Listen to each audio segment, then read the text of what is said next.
When life throws you a curveball, how are you going to handle adversity?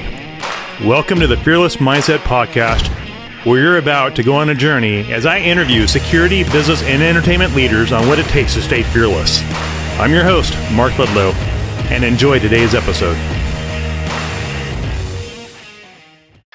Well, hey, Scott, thanks for coming on the Fearless Mindset broadcast show, and thanks for your time. I know you're a busy man running Torchstone as vice president in New York, and you're a busy man with many fires to put out, I know, over there. So thanks for joining me. Well, thanks for having me, Mark. I'm always glad to have the opportunity to talk to people about protection and protective intelligence. So I really appreciate the opportunity to be here and to talk with you about these topics.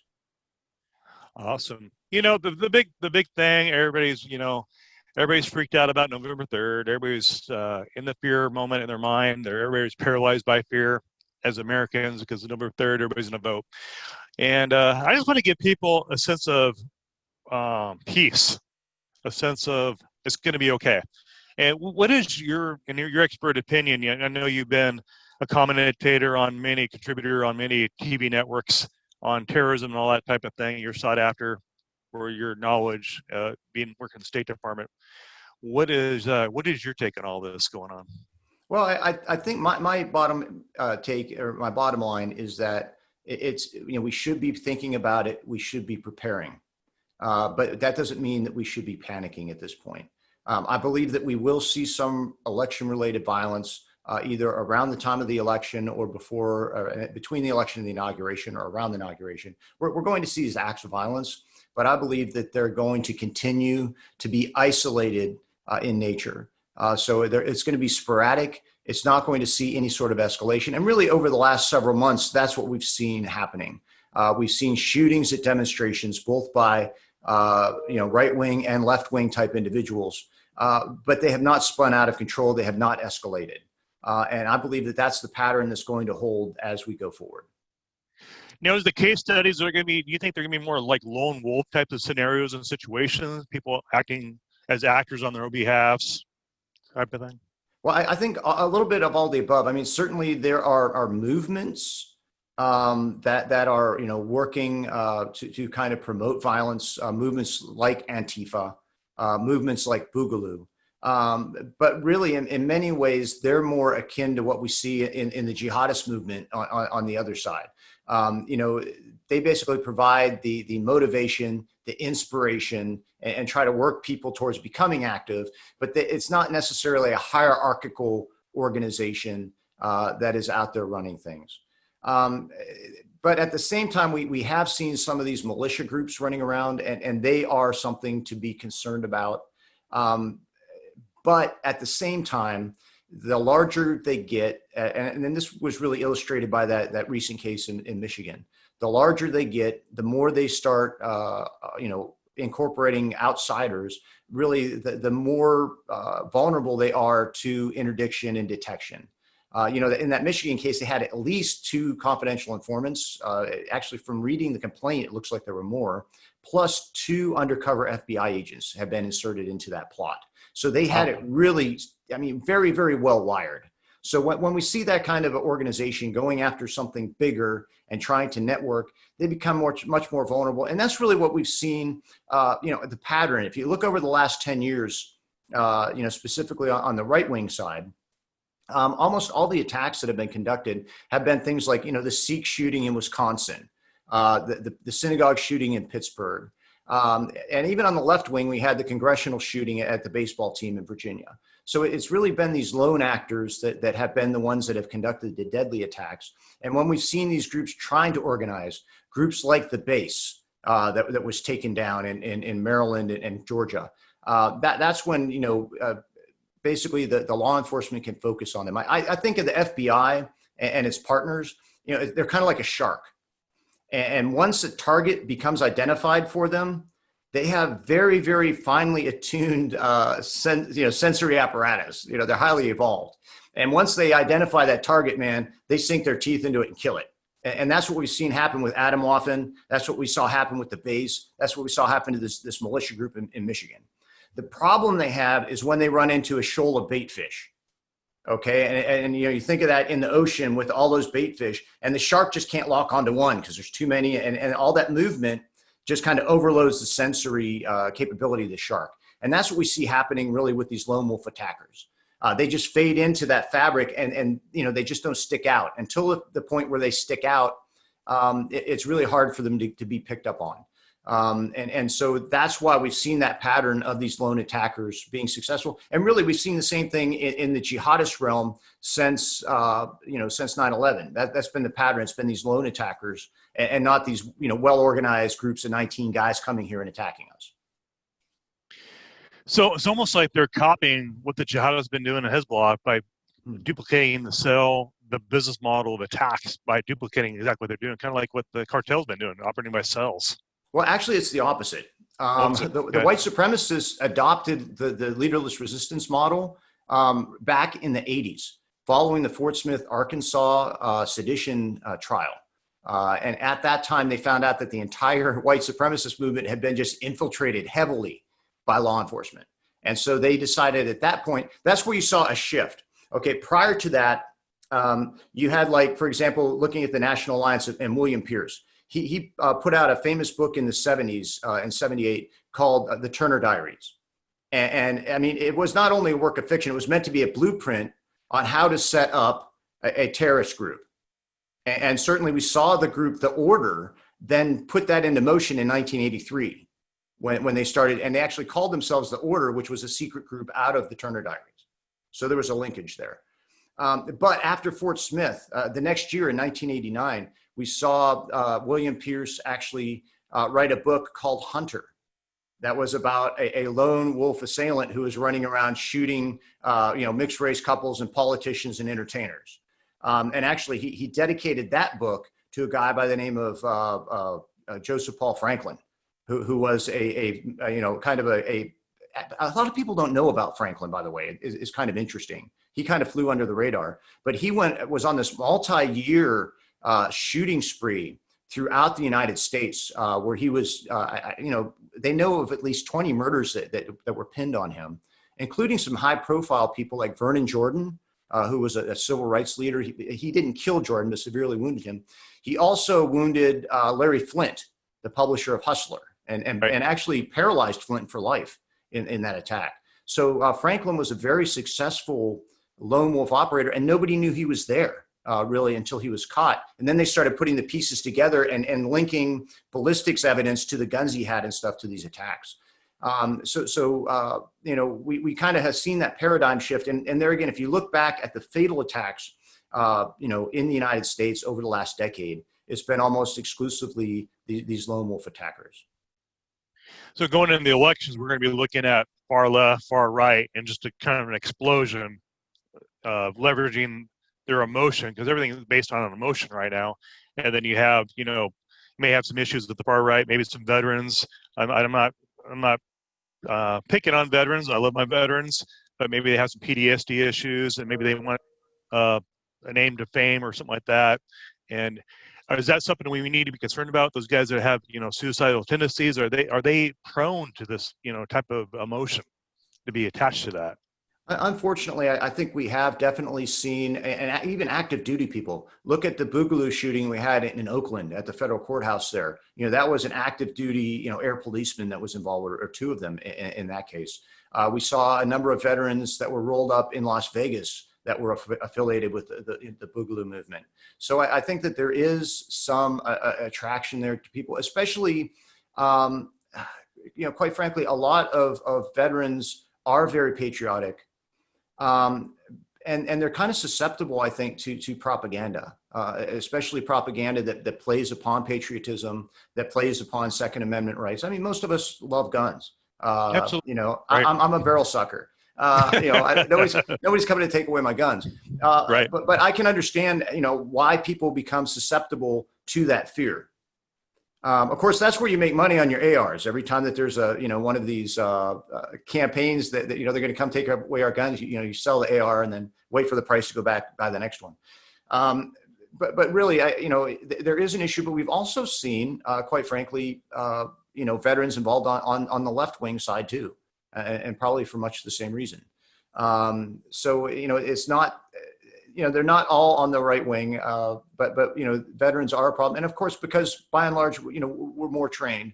On the good side, though, again, I think it's important to realize that most veterans, while they have, military training, they don't necessarily have terrorist tradecraft or the skills required to be a successful terrorist. And those two things are quite different. The things that you need to be a good terrorist operative, the ability to operate, in a hostile environment, avoid law enforcement scrutiny, conduct good surveillance, perhaps using counterfeit docs, fundraising, clandestinely, obtaining weapons clandestinely.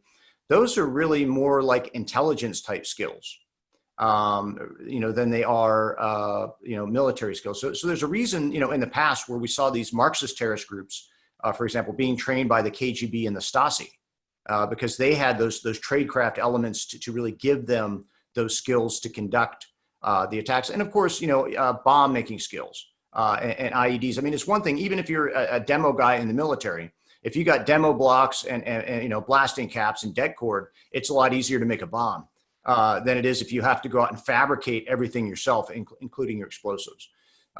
So it really is a more difficult, or a different type of skill set. And so even these Michigan guys that we saw, there was at least one veteran involved in that group, but he really didn't have the chops to be able to help them practice very good operational security and to do really, good high level surveillance. If those guys hadn't been infiltrated like they were, their surveillance really would have given them away, which is there again, it's a good thing. And, from our perspective, from the practitioner and the security practitioner perspective, looking for that hostile surveillance is so key and so critical because they have to do it. And it doesn't matter what ideology they are, who they are, what skill set they are, they have to conduct that surveillance. And quite frankly, most bad guys are crappy at it. We've even seen whether the jihadis, whether it's, the Hezbollah guys, whether it is, the anarchists or whether it's, the neo-Nazis, they generally suck at surveillance. So if we're looking for hostile surveillance and we're paying attention to that, that really can indicate to us that there is something going on and can really help us proactively mitigate that threat before it can take shape. Wow. I'm sorry, I got down a rabbit hole there. But... Like, whoa, good stuff there, Scott. Wow. I'm just like taking it all in like a sponge. So how close were they from taking out that governor? Were they pretty close? I mean, were they days away to doing something bad? Well, in their minds, they were moving that direction. Okay. They were trying to obtain a large quantity of explosives so they could drop a bridge. They thought that they needed to drop a bridge to prevent law enforcement from responding to the residents. And of course, the guy that they were trying to buy the explosives from was an FBI undercover agent. He was also their demo man. They needed to recruit a demo man. And guess what? We got this guy here. He's, FBI agent. And we've seen that a lot, actually, in the sting operations. Not just of the right wing, but we had the anarchist cell in Cleveland that was trying to drop some bridges, and they reached out and got hooked up with the FBI. And we've seen the same thing really with the jihadis. Quite frequently, they're trying to do things that are beyond their capabilities. So they're reaching out for weapon systems and for tradecraft they don't have, like bomb making. And that's where they get sucked into the sting operations. Well, here's a question that just came to my mind, Scott, is where are they redoing these recruiting elements? Are they doing it like on the dark web platform, like private group Facebook, or are they underground, or how do they meet each other? Where does that all take place? All of the above. I mean, some of it's happening in real life at some of these demonstrations. So you're having people at, say, Second Amendment, type demonstrations or other, anti-COVID lockdown demonstrations. They meet these people that they feel have, similar grievance narratives, whether it is, the Second Amendment thing, whether it is COVID, whether it's racial or ethnic, whatever that grievance is. And they kind of meet these like-minded people there. But then obviously, social media has been huge. Before, the modern advent of this social media, it was much more difficult, for these groups to organize, especially across distances. Some of the first adopters of the internet were basically these terrorists. Very, very early on, we had people like Louis Beam, a Klan leader in Texas. We had guys like Black from Stormfront. They had these message boards and IRC chat boards, and they were very early adopters. We saw the same thing kind of on the jihadi side too. I mean, very early on, we had, Azam.com and these other jihad sites where they would put up kind of recruiting materials and stuff. So really, the terrorists have been very early adopters, whether it was putting up recruiting material, how-to material, bomb manuals and stuff have been up forever. So it really has been a very important boon for them. They've been struggling most recently because of deplatforming. Groups like the Islamic State or, these other groups, Twitter was huge for them because it's so big and everybody has it. So it was a great way for them to reach out. The same thing with like Facebook.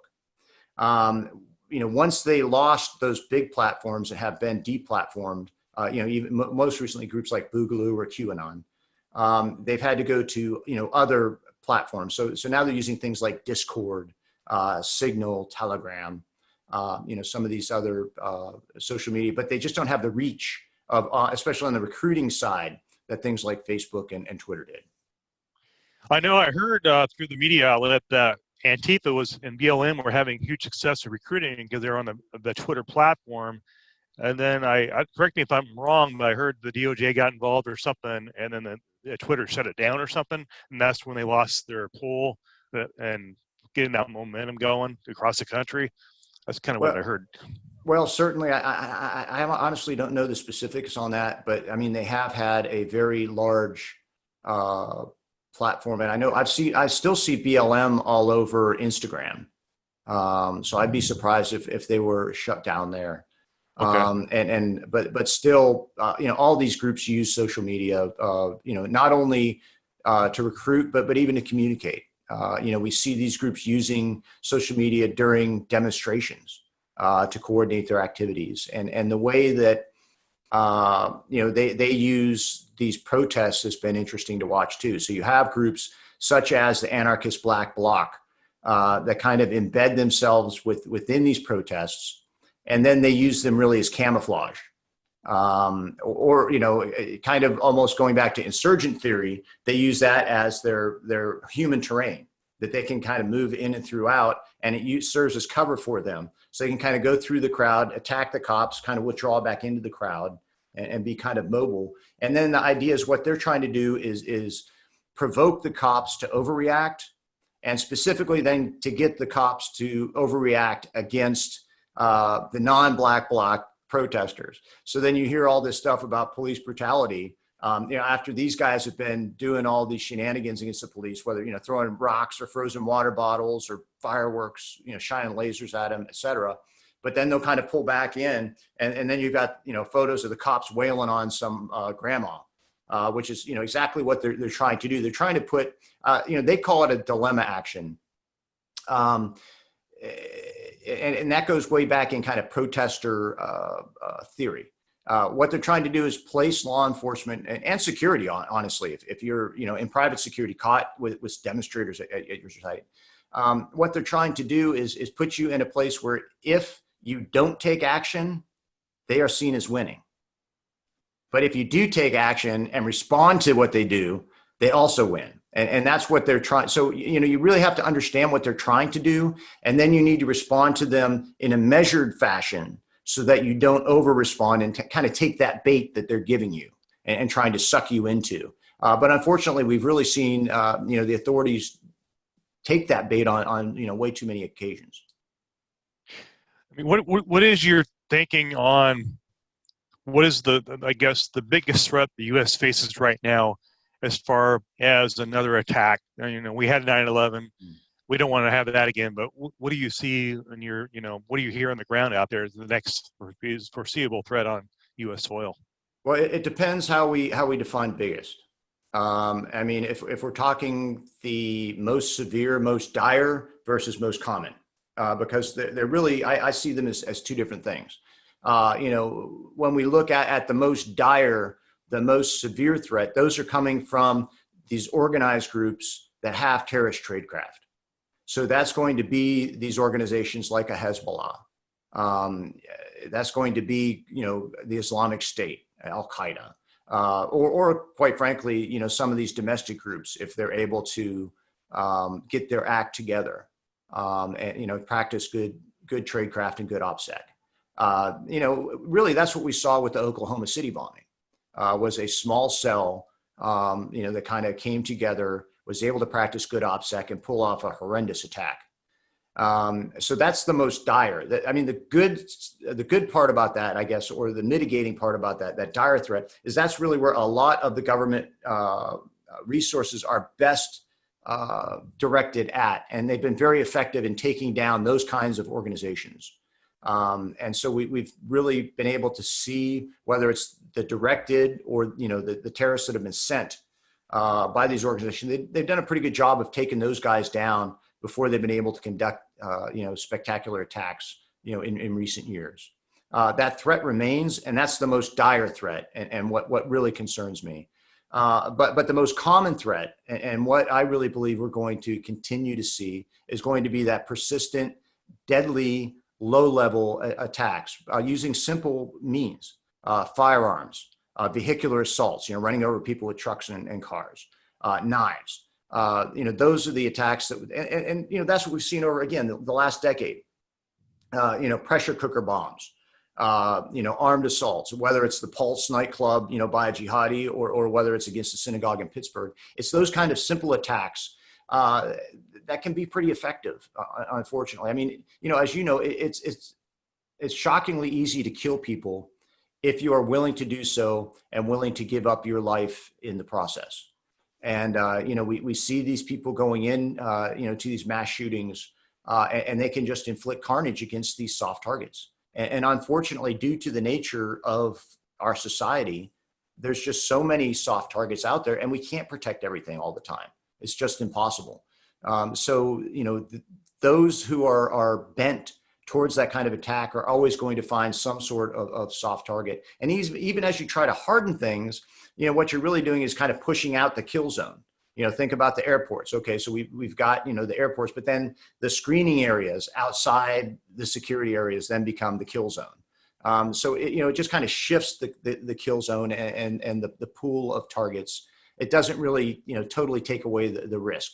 And so because of that, that's why we need to really remain vigilant and really try to be proactive and look for those signs of the attack cycle as it's progressing. Wow. Now I'm thinking, when you're talking about all that, I was thinking churches, places of worship probably will remain a big, huge target. And it seems like it's increased lately in this last year, 2019, like every other week, some churches getting hit with something. Now, is that politically driven? Is there an ideology behind that? Or is that more lone wolf type of tactic? No, it's all of the above. But I mean, it's basically these lone attackers who are motivated by, we saw the one in Texas was actually a domestic dispute, where the estranged husband goes into the church and just starts mowing people down into the ex-wife's church. So, there can be a variety of reasons for that. And whether that's, white supremacy, whether that's, anti-Semitic attacks against synagogues, attacks against mosques, attacks against the Sikhs in Wisconsin, houses of worship really are, unfortunately, under fire. And because of that, I think it's very important for the leadership in those institutions, to really take security seriously, and to work to put good security in place to try to mitigate and more importantly, prevent those types of attacks from happening. The good thing there, again, is that these attacks don't happen out of a vacuum. Okay, they just don't appear. They're the result of a process, and the result of a process that can be detected if you are looking for it. And so that's why we really need to educate, and not just church security teams or synagogue security teams, but really congregations, because the guys on the security team or ladies on the security team only have so many eyeballs, right? Whereas, if you get the whole congregation involved, it's the same thing with workplace violence and mitigating workplace violence. It really has to be everyone in the company involved, because they just have so many more eyes, and they have visibility into so many more things. And they need to report, especially if they have inside information about the pathway to violence that somebody they know is following, whether it's a crazy ex-boyfriend, or whether it's a coworker that is harboring those grievances, is starting to exhibit violent ideation, and is kind of progressing along that pathway to violence. They need to report that stuff so that it can be taken care of, and those people can be monitored before they can conduct an attack. I've been to many different churches in California, and I know it seems like they're adding surveillance camera systems into their technology of their programs. And do you think surveillance is a good investment at this point in time as we close in on the elections for houses of worship? Is that probably a good factor? I think it depends on how it's used. Okay.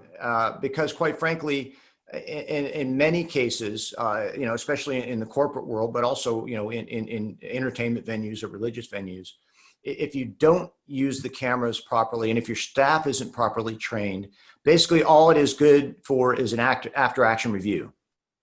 It helps you figure out how the crime was committed. And you really need to have the proper training and the proper equipment and the proper deployment to use it proactively. So there again, you need to be looking for the surveillance. And there are ways you can do that. So if you got your facility, you can figure out, where are the good places for a surveillant to set up? Where am I going to set up if I'm going to attack this church? Where am I going to watch it? And then those are the places you watch with your cameras or with your people. So you're looking for that activity in those expected places. And the good thing about the cameras today is that they can alert you when there is activity in places you designate. So, if you see activity in these critical areas, where maybe somebody's staging an attack or somebody's conducting surveillance, then you can follow up and investigate and try to mitigate it before it can be launched. So the answer, I guess, the long answer is yes, cameras can be very helpful if they're used properly and if your people have the proper training. But that, that's true for the entire industry, whether we're talking entertainment venues, corporations, whatever. Well, yeah. Thanks for covering that. I think the biggest threat right now we're looking at is the COVID virus, as far as the biggest enemy our country, the world has faced. What are your thoughts on, the therapies, the vaccines? Do you think, I know everybody's talking about, well, as soon as we get vaccines and therapies and antibodies, we'll get that. And then the whole executive protection industry is going to explode and grow. What are your thoughts about all that? And where do you see it all going? No, I think that eventually, between just the immunity that's being developed by people catching it and having the antibodies, and there's been some studies lately that I've seen that indicate that there's more people that have had it than we've really previously realized. They're saying that some parts of New York City, up to 50% of the people have already had it. Wow. And that's going to be helpful going forward. But obviously, the better we can treat it, the more quickly we get that vaccine in place, the more we can start, going back more towards normal. But quite frankly, I don't think we're ever going to be back to what we thought was normal before this completely. I just think that it's, going to be something that we're going to have to live with for a while. This disease is going to still be around, and other ones are going to come up too.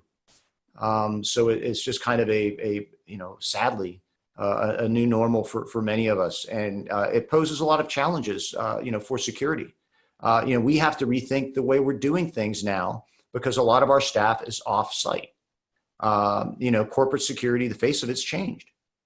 Think about even the executive protection, paradigm has totally changed for us. So we really need to be thoughtful and creative in our approaches, to this pandemic. And then, of course, also just the pressures that it's creating on people, socially, economically. That's a big stressor. And I think that that's also one of the things that's leading to kind of this emotionalism you were talking about earlier. People are just kind of fed up and angry in general. And that, that's not helping being in an election year at the same time, and all the the propaganda and misinformation and disinformation that's out there is just really stirring things up. So, as security practitioners, we just need to be really aware of these currents, and be aware of how they can influence people around us, and whether that's external threat actors or potential internal threat actors, and then be prepared to mitigate any threats that they can pose to our protectees.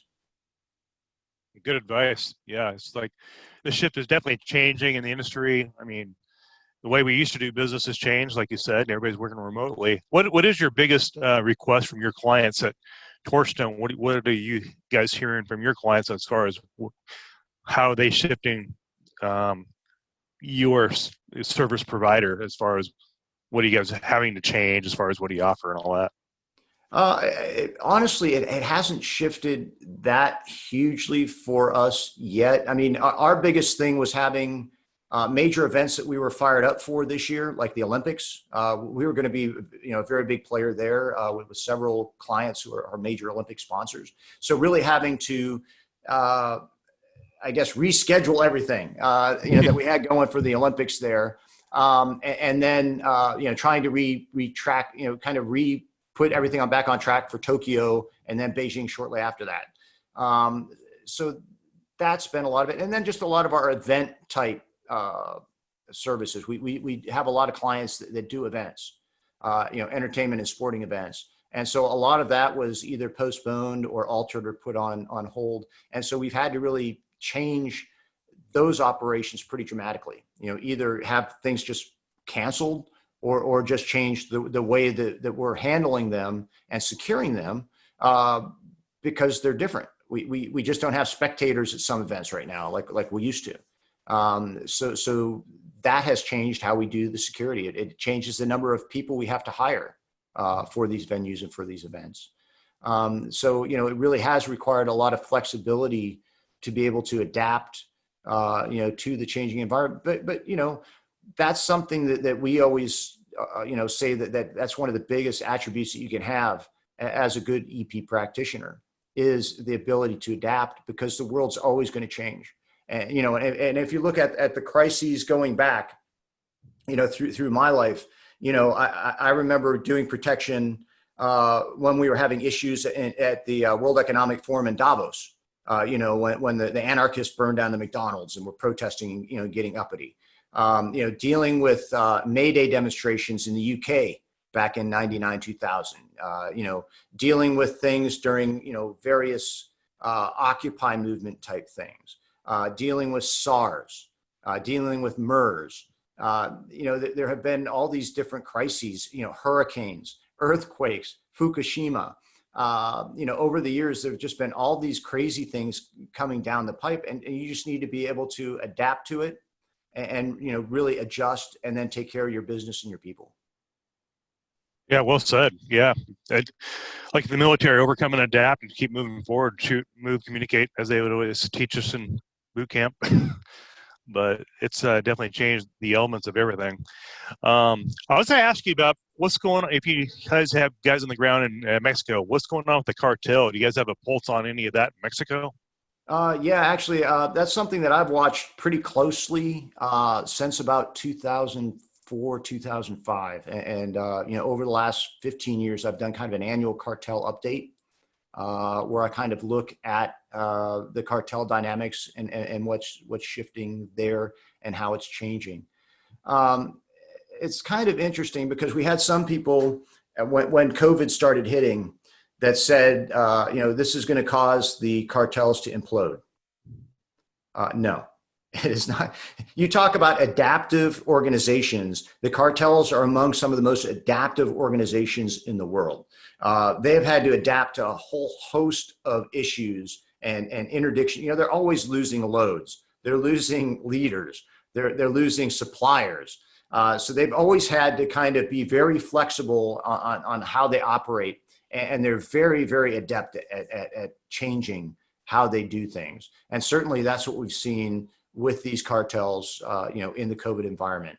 We're seeing huge seizures of fentanyl, of methamphetamine coming across the border, heroin coming across the border, cocaine coming across the border. So it has not slowed them down at all. People were saying, well, yeah, the border's locked down. They're not going to be able to get dope across anymore. No, that just isn't going to happen. They're just going to change how they get it across. And that's what we're seeing.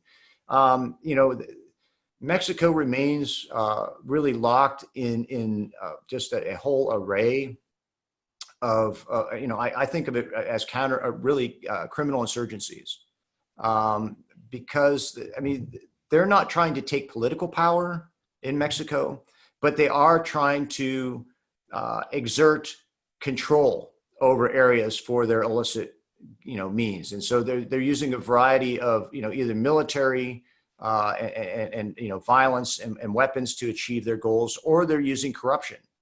Plata o plomo, this take my silver, take my lead, in order to achieve the goals that they need. They bribe the people. Even in COVID, we've seen cartels giving out care packages to the people in these villages where they want support for COVID care packages. There again, it's the idea of building that human terrain so that they can then exploit it. The insurgencies continue, across Mexico, and we really haven't seen, any change post COVID. Basically, the big conflagrations we see going on, and the areas where we see the heavy body tolls, whether it's places like Guanajuato, whether it's Michoacan, those are areas that were hot before COVID, and they remain hot. Because the same organizations are very involved, and they're very powerful. They have a lot of resources. So they are not running out of men. They are not running out of bullets, and they're able to continue these wars. Now, in Guanajuato, we did see Amaro rolled up, one of the leaders of a local cartel there that was fighting against the CJNG for control of Guanajuato. But his troops and his subordinates remain really locked in the battle against CJNG today. And that's one of the reasons that we see such a heavy death toll continuing in Guanajuato. It's not settled. Basically, when we see death tolls go down, that's when that there's a big dog in charge. Oh, okay. It's kind of like the Pax Mafiosi, the piece of the mafia. But we're not seeing that at all right now. We're still seeing this conflict going on, and really almost across every border plaza, across Mexico. Tijuana continues to be violent. We're seeing violence in Sonora. We're seeing violence in Chihuahua, seeing violence in Tamaulipas. It's those wars that were going on beforehand that have just, continued to simmer. Sadly, I just don't see any end to it.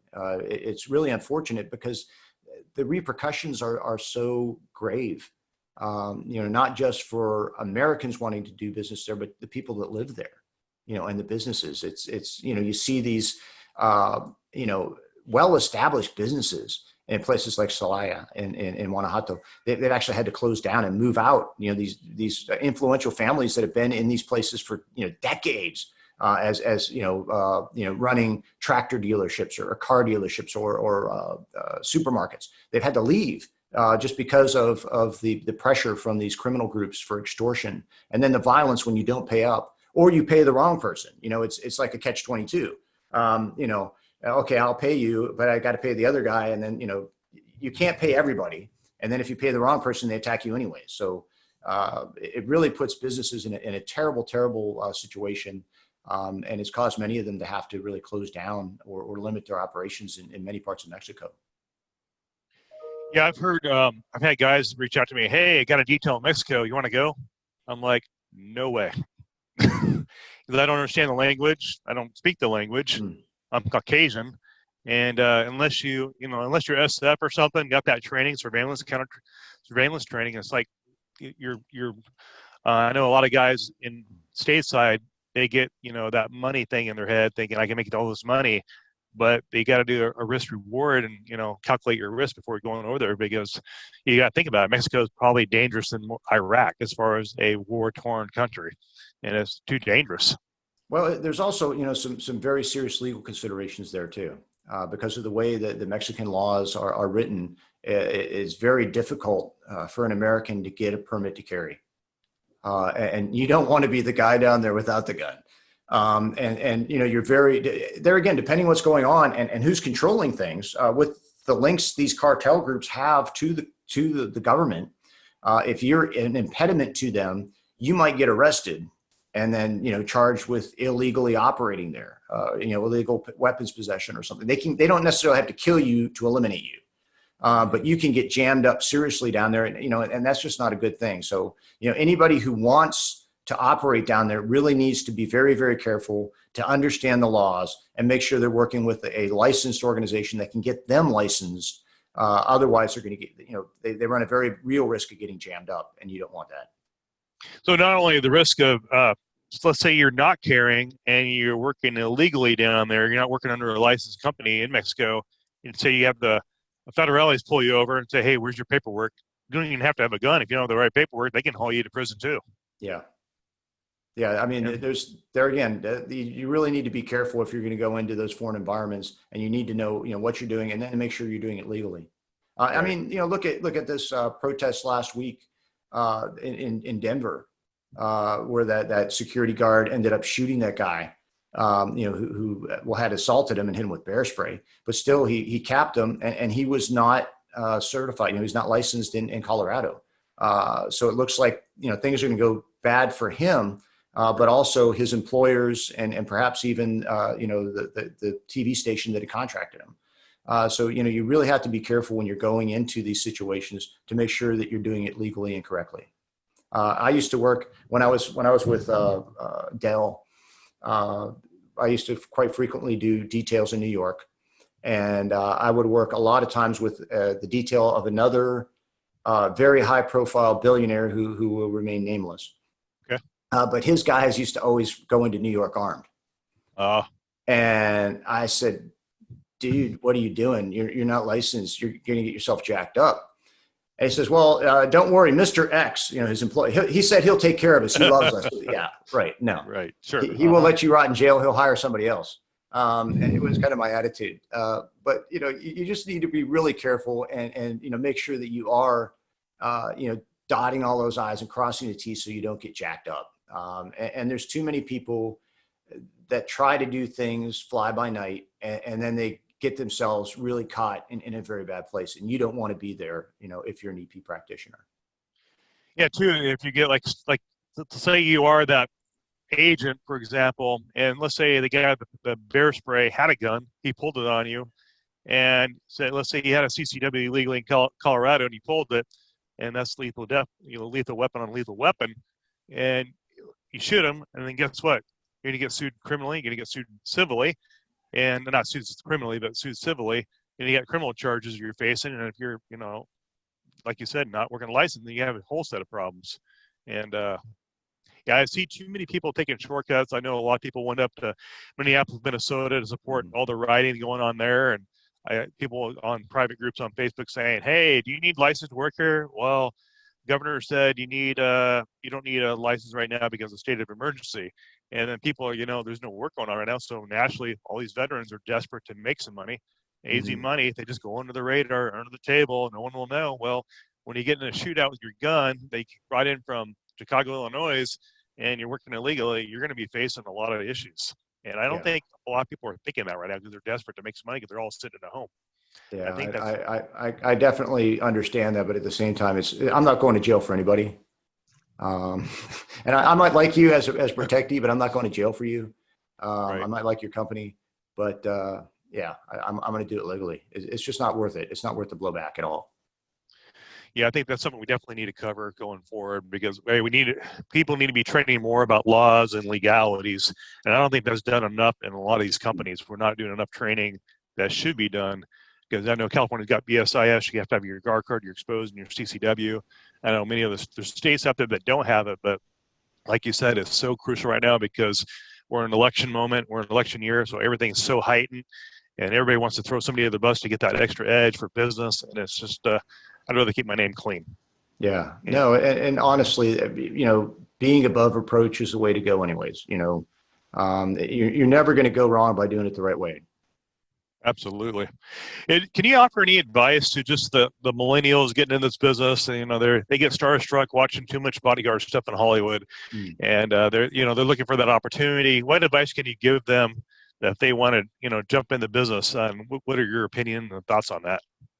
Well, yeah, I mean, I understand it. I think that a big part of it is to make sure that you really get good training, so that you know what you're doing, and not just training, in firearms or hand-to-hand combat type stuff.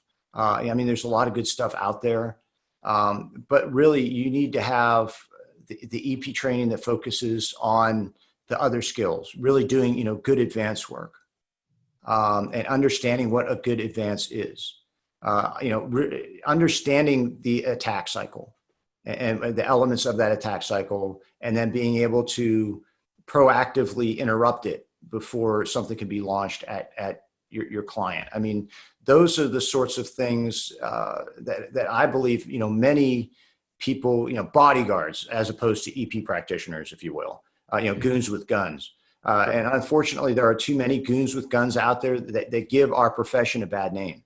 And they're not looking at being proactive and avoiding the issue. I mean, that was my biggest goal when I was, actively working EP, was trying to avoid issue. And I worked some pretty nasty areas. I used to take protectees into Mexico, when I was private. I've been to India, I've been to all these other countries. And as an agent at the State Department, I was all over the world. From Albania to Yemen. I was in El Salvador. My first detail as a DSS agent was in El Salvador during the Civil War with the Secretary of State. I mean, that was intense. But the idea is, not that you're, Mr. Badass Operator, but what you need to be able to do is avoid the issues. You need to keep your principals safe, and you need to be proactive, and avoid those issues. So really, during my entire career doing EP, I'm very proud that I never had to lay hands on anybody. I never had to shoot anybody. And that's because I was able to avoid issues. Now, did we arrest people? Yeah. But we proactively took things, we took measures and took action before somebody could launch an attack. And so that's different. And during my time as a protective intelligence agent at the State Department, that's a lot of what we did, was look for these problems as they were emerging, from the ether, as they were starting to take shape, and then taking action to interdict them before they could launch an attack against our people. And I'd really like to see more of that approach in the private sector. Really, more people becoming proactive, more people studying human behavior, looking for anomalies, looking for surveillance, and then taking action to prevent things to stay left of the boom rather than reacting. Because when you're reacting, you're losing. I might win that fist fight against Bubba, but the visibility there and the reputational risks to my client and myself is just terrible. Plus, like you said, looking at the lawsuits and everything else. So yeah, can I kick his butt? Probably. Is that the best thing to do? No. Let's just not be there. Or if Bubba's an issue, let's get Bubba taken care of before he gets close to the close to the protectee. Let's avoid Bubba. Let's get him rolled up or arrested before that. So I would really like to see many more EP teams work with protective intelligence as really their guiding principle, to help them understand the threats that are out there, and then to be able to monitor threat actors and see threats develop before they can manifest themselves. Yeah, great advice. Like, training's so crucial and key. And I think the incident with Denver is definitely a telltale of telling many of the companies out there, hey, get your act together if you want to be taken seriously and taken legitimately by a corporation, by that CSO, to get a contract, show proof that you are training your agents. And let's see a diary of that training. And then you might book some contracts, book some business. But right now, that I think that's our weakest spot as an industry, is lack of training. And people are getting greedy. They're getting desperate because they want to make the money, because 2020 has been one rough year as far as EP and executives traveling like they were. And so I think I see a lot of desperation by a lot of company owners trying just to land a contract. And so that's kind of the new norm I've been hearing about lately. No, I've seen that too. And even on some high profile, type contracts, people not doing it properly. and violating labor laws in certain states. You can't do that. Yeah, and if you have BSIS snooping on you in California, I think it's like a $10,000 fine on each penalty or something like that. They get aggressive. I know a Mm-hmm. couple of situations and stories. I can't name names because of the NDAs I signed off, but I know several companies that had to pay severely to agents for being messed over by labor laws. And yeah, it's just shortcuts. It's just if you got to charge for the client that, charge the client for that. It's just a simple business. But then again, Yeah. a lot of these guys running businesses don't have that business acumen to run a business to do that. So it's Well, kind of crazy. yeah, we recently put in on a bid on a pretty high profile detail. And when we were talking it over, amongst ourselves and companies, like, listen, we can't price this low just to win the contract. I mean, it'd be nice to have because it's high profile, but we have to do it properly. So we need to bid it at the price to do it right, or we just don't do it at all because the blowback potential is that big if you screw up and you take, that whether it's the fines or lawsuit or just losing the credibility in the press of your firm, of being busted for doing something improper is not good. And certainly we've seen some things in California with CCW licenses, with some firms doing things improperly, and that blowback is really terrible. So, you don't want to be that person. So yeah, you really have to price it right to do it right and to do it properly and legally, or just don't go there. It's not worth your time. Absolutely, it's not worth the bad branding on your name in the industry. I think Mike Trout was telling me as soon as this ends, it's going to be explosive growth. And as soon as they get a wrap on COVID-19, it's going to be, you're going to see more business you could ever dream of. Are you guys kind of starting to see a precursor to that yet with your organization? We're definitely seeing things pick up. I mean, over the last 6 to 8 weeks, it's been kind of like the floodgates opening up again, which has been a relief. I felt like during the summer months there, June, July, like we were stuck in molasses swamp. Yeah, But right. but really with people starting to move again, people starting to operate again, it's been nice picking up and getting those requests for our services. So it's been it's been a relief. That's awesome to hear. For the viewers and the listeners on the podcast audio, this is Scott Stewart, the Vice President of Torchstone Corporation in New York. Is that New York? Is that correct, Scott? I'm out of the New York office. Yes. Okay. And this is Mark Ledlow. You know who I am. I'm the host. And I'm owner and founder of Security Ledlow Security Group and the podcast. And I just want to, share with our audience, what's going on out there. And Scott Stewart is considered an expert in terrorism. He's been on many TV shows and contributor to, I think, CNBC and many others. And he's considered an expert. And that's why he's on here, because I just want to share the wealth and knowledge to all the millennials that are on podcasts. It seems like they're listening to podcasts and YouTube. They don't even like watching the TV anymore because all the politics. So we're tapping into that audience. And yeah, thanks for your time, Scott, and I appreciate what you do and keeping people safe. And I don't really have too many more questions. And if you have anything else you want to share with the audience, feel free to. Well, Mark, first of all, I just want to wish you luck. I think this is a great idea, and it's neat that you're wanting to give back to the community and to really help educate people out there. And I'm honored to have been asked to come here and help in that. And certainly, I'm glad to have had the opportunity, to help share some of that with the young guys. You can tell from my gray hair, I'm one of the old guys. But I think it's wonderful and it's necessary. So, thank you for having me on. Thank you for the honor and just keep up the good work. Thank you, sir. Yeah, I appreciate the compliment. It's like a project that started as something I didn't think would evolve into what it is now. And it's been humbling to give back to the veterans of the military community, which I love. I'm a veteran, you're a vet, and you serve the country. And it's something I take pride in. It's something that it's an honor to give back. Yeah, it is.